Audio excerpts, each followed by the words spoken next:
Salam alaikum wa rahmatullahi wa barakatuh. Mes frères et sœurs, aujourd'hui nous nous retrouvons pour un nouveau livre. Inch'Allah, j'espère que ça va vous plaire. J'ai choisi les hadiths Qudsi. Donc, il y en a 40 dans ce livre. Bismillah. Ma miséricorde l'emporte sur ma colère. D'après Abu Huraira, radiallahu anhu, le messager d'Allah sallallahu alayhi wa sallam a dit: quand Allah a décrété la création, il s'est engagé lui-même en écrivant dans son livre qui repose près de lui: ma miséricorde l'emporte sur ma colère. Rapporté par Muslim, aussi par Al-Bukhari, Al-Nasa'i et Ibn Majah. Les hadiths Qudsi sont les paroles du prophète Mohammed sallallahu alayhi wa sallam telles qu'il les a reçues par Allah le Tout-Puissant. Les hadiths Qudsi ou hadiths sacrés sont nommés ainsi car, à la différence de la majorité des hadiths qui sont des hadiths prophétiques, leur chaîne de transmission, sanad, a pour origine Allah subhanahu wa ta'ala et non pas le prophète Mohammed sallallahu alayhi wa sallam. Deuxième hadith Qudsi. Le fils d'Adam m'a accusé de mensonge. D'après Abu Huraira, radiallahu anhu, le messager d'Allah sallallahu alayhi wa sallam a dit: Allah le Tout-Puissant a dit: le fils d'Adam m'a renié et il n'avait aucun droit de le faire. Et il m'a injurié et il n'avait aucun droit de le faire. Pour ce qui est de son renoncement, il dit: il ne me refera pas encore comme il l'a fait en premier, me ramener à la vie après ma mort.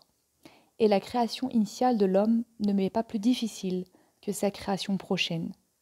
Pour ce qui est de son injure, il dit: Allah s'est attribué un fils, alors que je suis l'unique, celui qui subsiste par lui-même. Je n'ai pas engendré et je n'ai pas été engendré, et rien ne m'est semblable. Cela était aussi rapporté par Al-Bukhari et Al-Nasa'i. Hadith Qudsi 3. Il y a de mes adorateurs qui ont cru en moi. D'après Zayd ibn Khalid al-Juhayni, radiallahu anhu, le messager d'Allah sallallahu alayhi wa sallam a dit, dirigea la prière du matin pour nous à Al-Udaybiyah, après des averses durant la nuit. Quand le prophète sallallahu alayhi wa sallam eut terminé, il fit face aux gens et leur dit: savez-vous ce que votre Seigneur a dit? Ils dirent: Allah et son prophète le savent mieux. Il dit: Allah a dit: ce matin, un de mes serviteurs est devenu croyant, et un autre est devenu mécréant. Celui qui a dit: nous avons reçu la pluie par la grâce d'Allah et de sa miséricorde, voilà celui qui croit en moi et qui nie le pouvoir des astres. Quant à celui qui a dit: nous avons reçu la pluie grâce à la conjonction des astres, voilà celui qui a mécru en moi et qui croit aux astres. Rapporté par Al-Bukhari et aussi par Malik et An-Nasa'i. Le fils d'Adam injurie le temps. D'après Abu Huraira radiallahu anhu, le messager d'Allah sallallahu alayhi wa sallam a dit: Allah subhanahu wa ta'ala a dit: les fils d'Adam blâment les vicissitudes du temps, et je suis le temps. Dans ma main est la nuit et le jour. Rapporté par Bukhari, aussi par Muslim, comme le Tout-Puissant est l'ordonnateur de toutes choses, blâmer les malheurs relatifs au temps équivaut à le blâmer. Je suis tellement autosuffisant que je n'ai aucunement besoin d'un associé. D'après Abu Huraira, radiallahu anhu, le messager d'Allah sallallahu alayhi wa sallam a dit: Allah glorifié et exalté a dit: je suis tellement autosuffisant que je n'ai aucunement besoin d'un associé.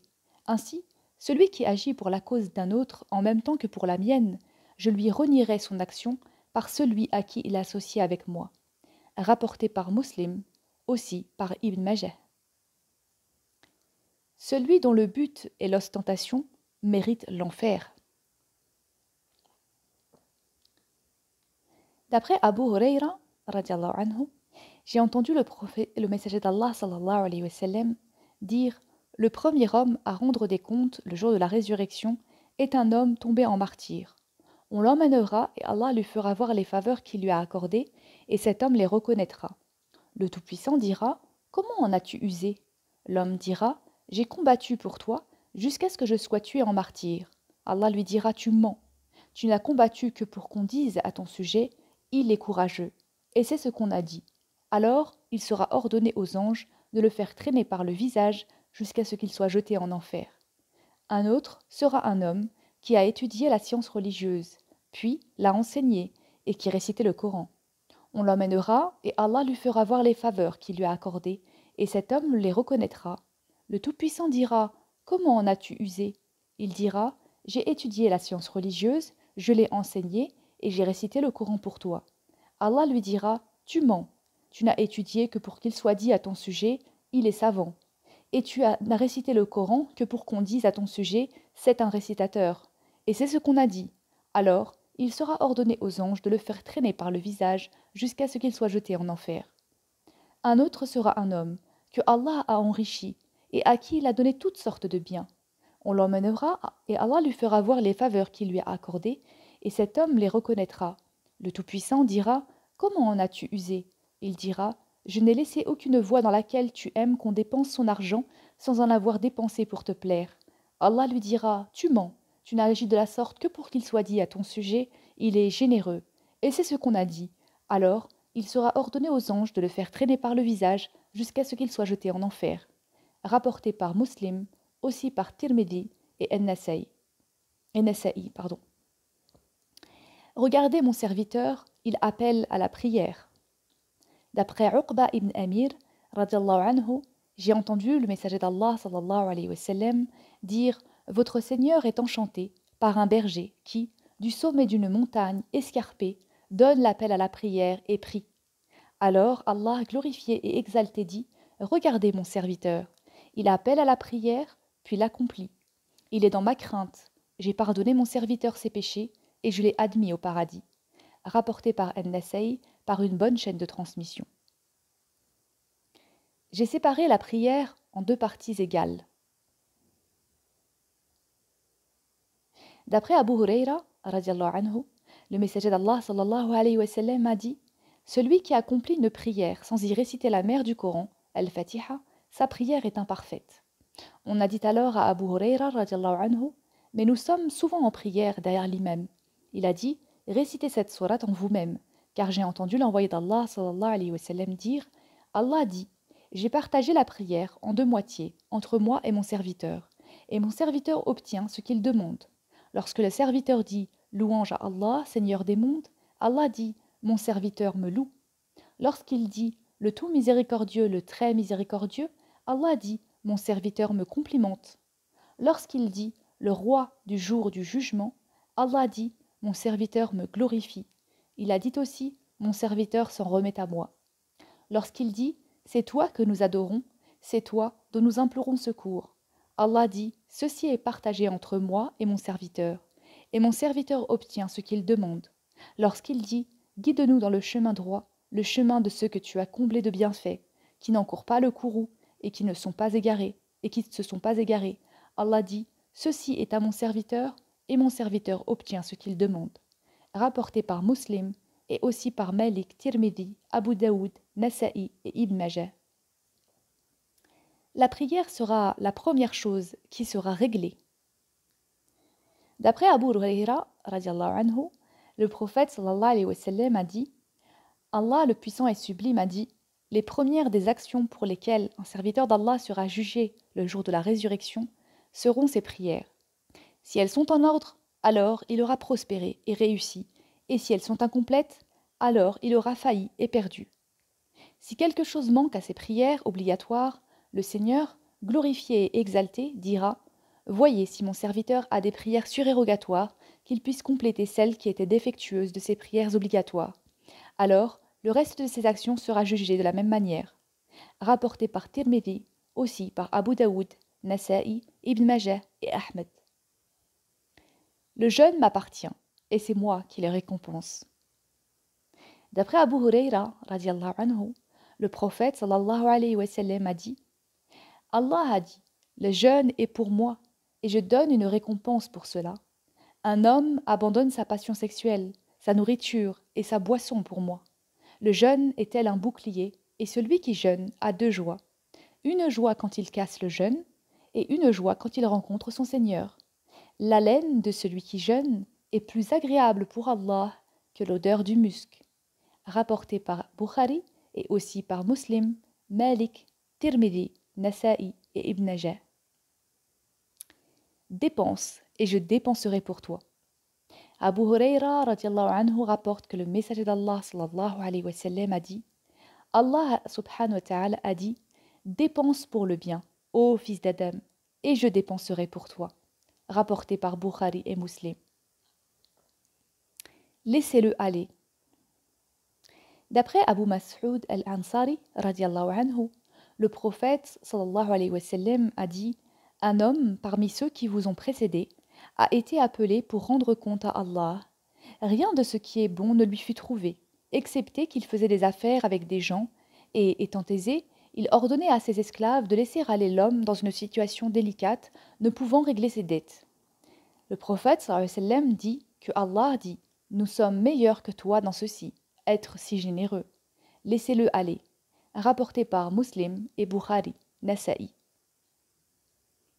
La comparution du serviteur devant son Seigneur. Adi ibn Hatim rapporte ceci, radallahu anhu. Pendant que j'étais auprès de l'envoyé d'Allah, sallallahu alayhi wa sallam, deux hommes se présentèrent devant lui. L'un d'eux se plaignait de la pauvreté, tandis que l'autre se plaignait du brigandage et de l'insécurité.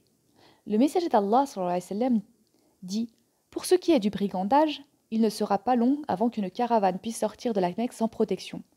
Pour ce qui est de la pauvreté, l'heure n'arrivera pas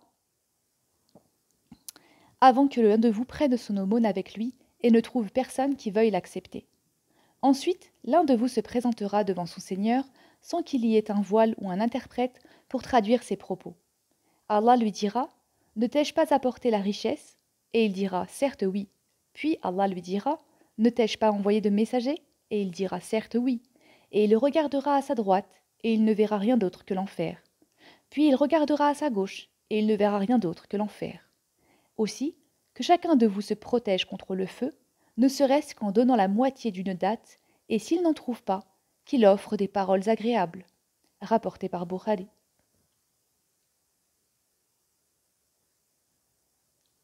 Les assemblées heureuses. Abu Huraira radiallahu anhu rapporte que le prophète sallallahu alayhi wa sallam a dit Allah glorifié et exalté a de nombreux anges qui parcourent la terre à la recherche d'assemblées où le nom d'Allah est invoqué. Ils se joignent alors à eux et rassemblent leurs ailes les uns autour des autres, remplissant ainsi l'espace entre eux et le ciel du bas monde. Quand ils finissent, les anges montent et s'élèvent jusqu'au paradis. Le prophète sallallahu alayhi wa sallam dit alors Allah puissant et sublime leur demande bien qu'il le sait mieux qu'eux-mêmes d'où venez-vous? Et ils disent nous revenons de certains de tes serviteurs sur terre. Ils te glorifiaient, subhanallah, t'exaltaient, Allahu Akbar, témoigner qu'il n'y a d'autre Dieu que toi, la ilaha illallah, te louant, alhamdulillah, et te demandant des faveurs. Allah dit et que demandait-il de moi? Ils disent ils te demandent ton paradis. Allah dit et ont-ils vu mon paradis? Et ils disent non, ô Seigneur. Allah dit et comment cela serait s'ils avaient vu mon paradis? Ils disent et ils recherchent refuge. Allah leur demande contre qui recherchent-ils refuge? Les anges répondent de ton enfer, ô Seigneur. Il dit et ont-ils vu mon enfer? Ils disent non. Il dit et quand serait-il s'ils avaient vu mon enfer? Ils disent et ils te demandent ton pardon. Le prophète sallam dit alors Allah dit je leur ai pardonné et je leur ai accordé ce qu'ils ont demandé et je leur ai donné un refuge contre ce qu'ils ont demandé protection. Le prophète sallam dit les anges ont dit ô Seigneur, parmi eux est un tel, un serviteur pécheur qui passait juste par ce chemin et s'assit avec eux. Le prophète sallam dit et il dit et à lui aussi j'ai donné mon pardon. Celui qui s'assoit avec de tels gens ne souffrira pas. Rapporté par Muslim et aussi par Bukhari, Tirmidhi et Nasa'i. Je suis l'opinion que le serviteur se fait de moi. Abu Huraira radiallahu anhu rapporte que le prophète sallallahu alayhi wa sallam a dit Allah le Tout-Puissant a dit je suis selon l'opinion que mon serviteur se fait de moi, et je suis avec lui lorsqu'il m'invoque. S'il m'invoque en lui-même, je l'invoque en moi. Et s'il m'invoque dans une assemblée, je le mentionne dans une assemblée meilleure que la sienne. Et s'il se rapproche de moi d'un empan, je me rapproche de lui d'une coudée. S'il se rapproche de moi d'une coudée, je me rapproche de lui d'une brasse. Et s'il vient vers moi en marchant, je viens vers lui en courant. Rapporté par Bukhari et aussi par Muslim, Tirmidhi et Ibn Majah. Allah inscrit les bonnes actions et les méfaits. Abdullah ibn Abbas radiallahu anhu rapporte que le messager d'Allah sallallahu alayhi wa sallam, parmi les paroles qu'il relatait de son Seigneur glorifié et exalté, a dit: Allah a inscrit les bonnes actions et les méfaits, et indique que celui qui envisage de faire une bonne action sans l'accomplir réellement, Allah l'inscrira en sa faveur comme une bonne action effective. S'il l'envisage et qu'il l'accomplit, Allah inscrit en sa faveur 10 bonnes actions ou 700 fois ou plus encore. S'il envisage de commettre un méfait sans le faire réellement, Allah inscrit en sa faveur une bonne action entière. Et s'il l'envisage et le commet, Allah inscrit contre lui un seul méfait. Rapporté par Bukhari et Muslim. J'ai interdit l'injustice à moi-même. Abu Dhar al-Ghifari rapporte que le messager d'Allah sallallahu alayhi wa sallam a dit, parmi les paroles qu'il relatait de son Seigneur, qu'il soit glorifié, a dit: Ô mes serviteurs, je me suis interdit l'injustice, dhulm, à moi-même, et je l'ai rendue interdite entre vous. Ne soyez donc pas injustes les uns avec les autres. Ô mes serviteurs, vous êtes tous des égarés, sauf celui que je guide. Demandez-moi donc de vous guider, Huda, et je le ferai. Ô mes serviteurs, vous êtes tous affamés à l'exception de celui que je nourris. Demandez-moi donc votre nourriture et je vous la donnerai. Ô mes serviteurs, vous êtes tous nus à l'exception de celui que je revais. Demandez-moi donc de vous vêtir et je le ferai. Ô mes serviteurs, vous commettez des fautes la nuit et le jour et c'est moi qui pardonne toutes les fautes. Demandez mon pardon et je vous l'accorderai. Ô mes serviteurs, vous ne sauriez réussir à me faire du tort, vous n'y parviendrez pas. Vous ne sauriez réussir à me rendre service, vous n'y parviendrez pas. Ô mes serviteurs, si les premiers et les derniers d'entre vous, si les hommes et les djinns parmi vous avaient dans le cœur toute la piété, taqwa, du plus pieux d'entre vous, cela n'ajouterait rien à mon royaume. Ô mes serviteurs, si les premiers et les derniers d'entre vous, si les hommes et les djinns parmi vous avaient dans le cœur toute l'impiété, fujur, du plus impie parmi vous, cela ne diminuerait en rien mon royaume. Ô mes serviteurs, si les premiers et les derniers d'entre vous, si les hommes et les djinns parmi vous se tenaient tous sur une même terre, si tous me demandaient quelque faveur, et si je la donnais à tous ceux qui la demandent, cela ne diminuerait en rien ce que j'ai, pas plus que la mer dans laquelle on plonge une aiguille n'est diminuée de cela. Ô mes serviteurs, ce ne sont que vos œuvres que je recense pour vous. Ensuite, je vous en rétribue. Que celui qui trouve le bien adresse ses louanges à Allah, mais que celui qui trouve autre chose ne s'en prenne qu'à lui-même. Rapporté par Muslim et par Tirmidhi et Ibn Majah. Je suis tombé malade et tu ne m'as pas rendu visite. Abu Huraira radiallahu anhu a rapporté que le prophète sallallahu alayhi wa sallam a dit: Allah le Tout-Puissant dira le jour de la résurrection: Ô fils d'Adam, je suis tombé malade et tu ne m'as pas rendu visite. Il dira: Seigneur, comment serais-tu malade pour que je te rende visite alors que tu es le Seigneur et maître de l'univers? Allah dira: Ne savais-tu pas que mon serviteur un tel est tombé malade et tu ne lui as pas rendu visite? Ne savais-tu pas que si tu lui avais rendu visite, tu m'aurais trouvé auprès de lui? Ô fils d'Adam, je t'ai demandé de la nourriture et tu ne m'as pas nourri. Il dira: Ô Seigneur, comment aurais-je pu te nourrir alors que tu es le Seigneur et maître de l'univers? Allah dira: Ne savais-tu pas que mon serviteur un tel t'a demandé de la nourriture et que tu ne l'as pas nourri? Ne savais-tu pas que si tu l'avais nourri, tu aurais trouvé la récompense d'en avoir fait autant avec moi? Ô fils d'Adam, je t'ai demandé de la boisson et tu ne m'as pas donné à boire. Il dira: Ô Seigneur, comment puis-je te donner à boire quand tu es le Seigneur des mondes? Il dira: Mon serviteur un tel t'a demandé à boire et tu ne lui as pas donné? Si tu lui avais donné à boire, tu aurais sûrement trouvé la récompense d'en avoir fait autant avec moi. Rapporté par Muslim. Wassalamu alaikum wa rahmatullahi wa barakatuh. Sahafturkum.